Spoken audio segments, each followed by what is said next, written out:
My name is Ashwin Bharat. Revature is hosting this event, AI Academy in a Box. Very excited about it because the timing cannot be right.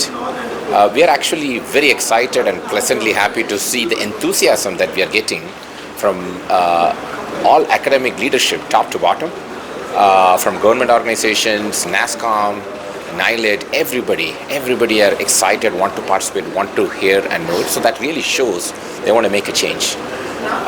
But this event is not about the job losses AI will cause, but this is about the potential, the opportunity AI is going to create, because Revature believes AI is going to open more doors than the number of doors it is going to close.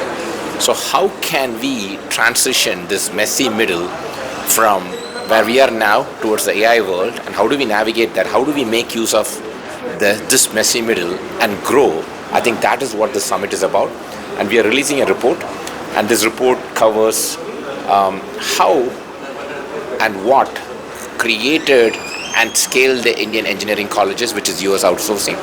That along with what thrived them, how the placement thing, and how structural changes are happening in this AI world, and how to navigate those structural worlds, how to come out of it, more importantly, how to make use of the opportunities that AI is going to bring. That's about this. With that, the event is going really fabulously well, and we believe this is just going to be the beginning of many more such national events which we are going to do. Thank you. Huh? About the response from? The event. Okay. So we had like really fantastic, fabulous response, like from everybody. We planned this to be for 20 premium institutions, and the demand was so good, eventually ended up as 40 premium institutions, right? And we want to accommodate that. The response was phenomenal. The interest is phenomenal. More importantly, one thing I would like to say is the leadership is very, very keen and serious about making a change. Okay, that to me is the best response, right? And time will tell, because we don't have much time. We just have 18 months, and I can see the leadership here is absolutely serious about, and they want to make the change now. Thank you. Tan Murthy, CEO of Revature. The context is very simple. India's IT services industry grew because the whole growth was on the premise of having talent. And while the supply chain was driven through the engineering institutions, the companies did their part to shape the engineers to become quality talent. Now, with AI, that premise is changed, and that is why engineering institutions have to change to produce day one productive engineers. And that is really what AI Academy in a Box is all about.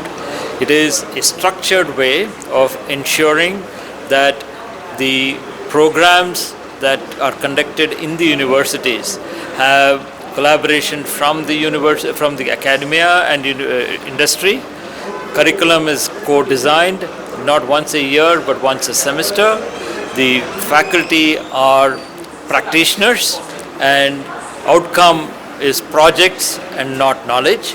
So the combination of putting in place things that industry will need of an individual to be day one productive is what goes into creating the AI Academy in a Box.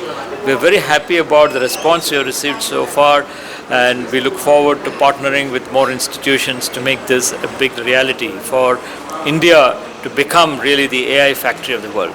Thank you. Tan Murthy, CEO of Revature. The intervention I make in the Rajya Sabha with Vanakam. So Vanakam, Namaskar and good evening. Let me begin by conveying my warmest greetings to the Chancellors, Vice Chancellors, Deans and other distinguished guests who are present here this evening. I want to thank Revature for hosting this important summit in Chennai. This is a city that has not only witnessed but also been at the forefront of India's IT evolution.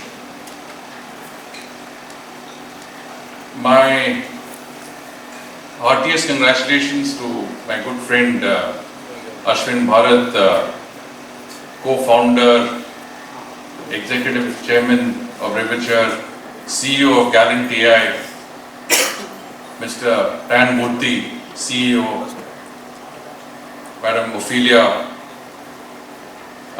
Senior Vice President, Senthilji, Vice President, and all members of the team who have produced this seminal, I would say, path-breaking report, Engineering India's Next Engineer. And this could well become our work manual in the time to come. Now, this report represents, in many senses, a call for a shift from the education system that works on legacy models to one that is capable of producing a generation of engineers who can build, direct and govern AI systems. And it is imperative, of course, that we define India's position in the global technology order in that regard.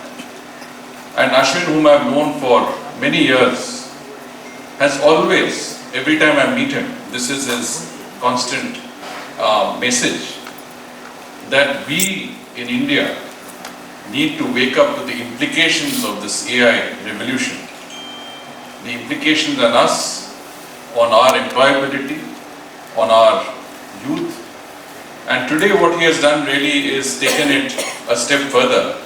He has come up with a roadmap, he's come up with a solution, and as Ophelia ji just said, that we want to go from a sort of a city of AI into becoming the architects of AI in India. So I'll just quickly share my perspectives. There are basically 7 brief points I want to make. The first, of course, is what is India's IT story? I mean, there is a story here, very briefly, of course, that India, we all are familiar with the Y2K, turn of the century, turn of the millennium, and of course, the last 30 years of an IT wave that has been very, very significant for our country. Even today, services account for 55% of our GDP, of which the IT industry alone accounts for, I think, 7 to 8% of our GDP, which is comparable to many national economies. So it is very, very significant, and this in a period of 3 decades. But I would not see it as a purely economic case. I also see it as a social one. After all, this industry has taken the sons and daughters of teachers, clerks, and farmers and made them and converted them into the first white-collar professional, globally mobile, middle class of India. And in that sense, I think it has changed which families would send a daughter for a post-graduation abroad, or which small town in India will today identify with the rest of the world, something that our tier 2 and tier 3 cities never had the opportunity to do before. And of course, in today's context also, software services account for 40% of our export economy. It is the backbone of our export efforts, and our ambition, of course, is that we take a global share of 10% of global services by the year 2047. So that's also very significant. And of course, this industry, my second point is that this industry has not been built overnight. It has taken 3 decades in the making. So India's engineering system, which you have all been a part of and have contributed greatly to, has been in lockstep with our outsourcing industry. We have gone from something like 337 colleges in 1990 today to over 6,000 engineering colleges. And this growth was never accidental, it was always linked to a demand, and it is demand driven.